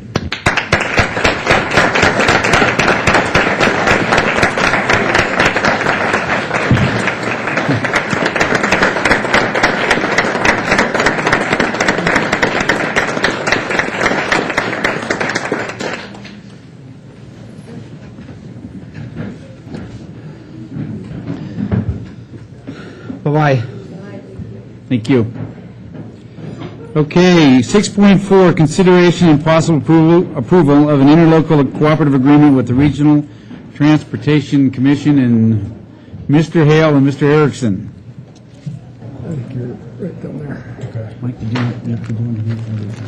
Thank you, Mayor Pro Tem, council members. For the record, John Erickson, Transportation Manager. The item before you today is the consideration and possible approval of an interlocal cooperative agreement with the Regional Transportation Commission for the FY 12-13 list of projects. Here today with me is the Director of Engineering for the Regional Transportation Commission, Jeff Hale. And Jeff has got a short presentation, and we would be more than happy to answer any questions once Jeff is finished up. So, thanks, John. Before you get started, Jeff, Mr. Kerrigan has that. Have we done this before? I don't remember signing an interlocal agreement. I do it every year. We do it every You year. do? Yeah, I was here Okay, a that year must ago. be, I actually don't think you were here last year when we did it. I never miss. That's a little scary. Yeah, I might have I been don't here. remember you being here. Okay. Anyway, Jeff Hale, Engineering Director. Just wanted to say a few words about our 2012-2013 program. This is our program of projects. I want to thank John Erickson and Brent Quilsey for the work that they do, helping us out to put the program together. And I'll talk a little bit about what we did with Sparks this year and then what we're going to have upcoming in the next 2 years. We did the Marietta and Rock projects this year, and we also kicked off the Vista Boulevard sound walls a few weeks ago. They're underway. We're building 4 walls out there. They should be done by mid-December. We have wall number 5, which is farther out. We'll get to that in April. Unfortunately, there's a lot of foreclosures out there, and we're having to deal with the banks to get the permissions to construct. So the remaining wall will be completed in April. They look great, too, by the way. Next year. Good. They're not going to stain them until the spring either, so they will be colored, but we're just going to hold off on that. Generally, the pavement condition in Sparks is great. PCI of 70 is our program goal. The Sparks average is 88, which is very good. We don't even consider touching them until they fall below 70. This is a map showing the projects that we have for 12 and 13. Here they are, and the dollar value is about $4.5 million. Couple notable projects include the Nichols Boulevard. We're going to continue the Victorian theme around the corner to the park, and then the Prado Way enhancement work. For 11 and 12, we also do a slurry seal. You probably had your street or someplace close to you slurry sealed, painted black this year. We did $831,000 in Sparks, and about $1 million will be budgeted next year for the program again. And then this agreement also includes $25 million for the Southeast Connector. That includes money for right-of-way, $4 million for design, and some money to get going on the construction, should we get the permit. It also includes $6 million for costs for the golf course, Rosewood Lake Golf Course. And that is a summary of what's in the interlocal cooperative. Any questions? Any questions? Mr. Kerrigan. Yeah, thank you. This is an interlocal agreement between Sparks and RTC? It's a 3-way agreement. Okay, so that means the other 2 entities have to okay it? Yes, sir. And what if they don't? Well, then it's difficult. I was at the county last week, and they approved it there. Today is your turn, and Wednesday I go over to the city of Reno.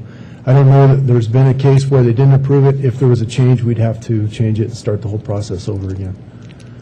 If they, you mean if one of the, okay. Yeah, so if one of they're- the entities didn't agree. Okay. Or if they change it or Or if they eliminate change it. something, they'd have to come back. Yeah. Okay, thank you. Mr. Schmidt? That was my question, Mr. Mayor Pro Tem. Okay, any other questions? Why don't you tell the council a little bit about the early acquisition program we have at Pyramid McCarran, how it benefits the people from Sparks, and Well, we worked out a deal, an arrangement with the Nevada Department of Transportation and Federal Highways to allow us to do some early acquisition on right-of-way. Normally, Federal Highways won't allow you to do right-of-way acquisition prior to NEPA being done. We're still about a year out from NEPA, and based on hardship, the property owners that are impacted by the project can send us evidence of their hardship, and we're actually working on a programmatic agreement because we've had so much publicity on the project that pretty much anybody that lives in the impacted area is going to be eligible, but we're working that through right now. So property owners that have lost their job, they're in foreclosure, we can go, or we're going to begin the process if they so wish to begin the acquisition process, and we're getting that underway right now. About 65 to 70 homes are potentially impacted by this project. And this is an opportunity for a positive impact on the people that have been there. They can't sell their homes now because of the road going through, and if they've lost their job or being, the possibility of being foreclosed on or whatever, we might be able to help them. Absolutely. Hopefully, we can speed up the process by a year to 2 years. Mr. Lawson. And the folks that were purchasing early, are we leaving them in the homes until the project commences, or what's going on? They have the option. We can buy them out. They can go. We'll help them find a relocation, and we'll also, if they wish to remain in the house, work out arrangements for them to rent back from us. We haven't really been in that situation before, but we're going to take it on a case-by-case basis. How many approximately people are in that hardship at this time? It's hard to say. We've only gotten a handful of letters. Probably 7 or 8 people have contacted us. I suspect that it's as high as 80% once the word gets out and we're actually beginning the process. That was going to be my next question. So when the word does get out and the hardship letters flood in there is a pool of money to purchase these homes right now. Is that correct? The project is funded and includes the right-of-way acquisition. The hardship process allows us, we would use our fuel tax money to purchase the property, and then we would be reimbursed by FHWA once NEPA is done. Thank you. And through all the public outreach, a lot of comments out was, hey, take my property now so I can go somewhere, and for the relocation process, we're going to offer them 3 different areas. If they don't like those homes, they can pick out whatever they want. They'll be made whole, and this is a win situation for everybody involved, I think. Ms. Ratty. I think it's a compassionate approach, and I appreciate the extra effort, because I know it's extra effort on the part of everybody to get it done, so thank you. I'm ready to make a motion. It looks like Kerrigan's blue. Go ahead. Okay, so I'll make a motion to approve the interlocal cooperative agreement with the Regional Transportation Commission of Washoe County for the fiscal year 2012-2013 street and highway program of projects. Okay, Mr. Kerrigan. Yeah, I'll second that. I just wanted to also say thank you for the sound walls that are along Vista. They really look good. I didn't know they were going to be stained because I've had compliments on them. Just look at, I shouldn't say that to you. You won't do it now. They look good. Be good. What are they? What color are they going to be? It's an anti-Greek graffiti. Is that what it is? And I'm not sure. It's some earth tone. Earth tone? So I can tell everybody it's an earth tone. That's the other thing is, can a homeowners association call you to talk to you about slurry seal, the times and when they'll be, where they're, I'll spit it out in a second. Where and when? Yes, they can. Okay. Because I had some questions out from Wingfield because there's some cracks in the road, and they asked me when they're going to get done, and I said, I don't know, but I'll find out, so they can call you and you can They tell can. them. I would suggest starting with Mr. Erickson first. Okay. Yeah, they can contact me directly. And then Okay, it's going to be Wingfield Homeowner Association were asking me about the schedule. That was the word I was looking for, schedule. Okay. Okay. Yeah, I'm going to call. All right, thanks. Okay, we have a motion from Ms. Ratty and a second from Mr. Kerrigan. Any further discussion? Please vote. It passes unanimously. Thank you, Jeff. Thank you, John. Thank you. Did you want to say anything, John? No. I'm going to do a fine job. Okay, we'll move on to public hearing 7.1, consideration and possible approval of the vacation of Stonebrook Parkway and Opio Ranch Parkway, public right-of-way from La Posada Drive south, approximately 3,435 feet east and approximately 1,431 feet wherever it ends. Good afternoon, Mr. Mayor Pro Tem and members of the council. John Martini, Assistant Community Services Director, bringing forward this request for your consideration to vacate or give back land that was dedicated to us as part of the Stonebrook project. I made a quick map just to, I realized some of the members of council weren't here when the dedications were accepted. The area in blue is the boundary of the Stonebrook Plan Unit Development. To the north is La Posada, bordered on the east, on the west, by Pyramid Highway and the Tierra del Sol project. To the south is Lazy Five, Pioneer Meadows, Wingfield, and Cimarron. We accepted dedication of this property when the Stonebrook project was in design, and we had probably 7 subdivision maps ready to go after this arterial was approved. The land was dedicated in 2007. We've been holding bonds for its construction. About 6 months ago, I was contacted by RRW Stonebrook, which is the entity that holds it, asking how they could get their bonds back. The only way to return their bonds is to give up the dedication. Therefore, we would have no reason to hold the bonds for construction. There's no reason for construction, and staff is in agreement that we can abandon these dedicated right-of-ways. Mr. Schmidt? Thank you, Mr. Mayor Pro Tem. That makes a lot of sense for them to do that, get their bond back. Is it any immediate change for change of use of the property or anything like that? Or is it gonna count Councilman on- Schmidt, we've had no requests for reopening the handbook or reparceling anything. This is about the only request. So we the have on handbook would project. have to be reopened on up in order for actual changes of streets or something else like that to take Yeah, place? changes, the street network, Stonebrook Parkway particularly is on the regional road network, so that will involve RTC and the whole transportation plan. If you'll remember, that'll curve all the way around to Pyramid through the Tierra del Sol property, ultimately. Any idea how many of these cases we would have out there? Cases of right-of-way that needs to Where be holding abandoned? bonds are for, Well, some of, this may be the only one where we accepted dedication of land and construction never started, Councilman Schmidt. Okay. This one may be unique. We have many that are partially in construction that we're still holding bonds on. thank you. Mr. Kerrigan? Yeah, following along with that, John, that's kind of the question I was going to ask about the handbook. If we take this back, is that essentially a change to the handbook? Stonebrook Parkway and Opio Ranch Parkway were part of the infrastructure that was identified in the... And it's still going to be in the handbook? Yeah, it would still remain in the handbook. As you remember, as we do the handbooks, we spot them big picture. You know, here's an arterial. We don't get into street network. These are kind of the backbone streets. So if they came back and wanted to change that, they'd have to open up the whole handbook and change the entire thing, right? Probably not open the handbook unless it was just an enormous change to the street network, Councilman Kerrigan. If it was a slight shift or moving things around, we could probably handle it administratively. But yeah, if they wanted to get rid of an arterial, that would be a different story. Thanks. Okay, any more questions? Okay, this is a public hearing. I'll open it up to the public. Anybody wishing to speak? Okay, we'll bring it back to the council. Looking for a motion? Mr. Kerrigan? Yeah, move for approval. Mr. Schmidt? Second. We have a motion from Mr. Kerrigan, a second from Mr. Schmidt. Any further discussion? Okay, please vote. Passes unanimously. Thanks, John. Thank you, Rod. Okay, nothing under planning and zoning. Comments? Comments from the city council, city manager. Ms. Ratty? So I believe now is my time to ask for, to move forward on local preferences ordinance to assist our staff with purchasing process and decisions, and a review of our legislative platform to see how we approach local bidding preferences in a government affairs function. Okay. Mr. Schmidt? Just saying, I think this is the appropriate time, and I was going to put that on the table, so thank you. And I think we have that on the agenda for a January retreat right now. Okay, Mr. Kerrigan? Okay, that's exactly what I was going to ask for, is on there already. Okay, great. Okay. Okay, I'll open up to the public. Would anybody like to speak at this time? Seeing none, bring it back to the council.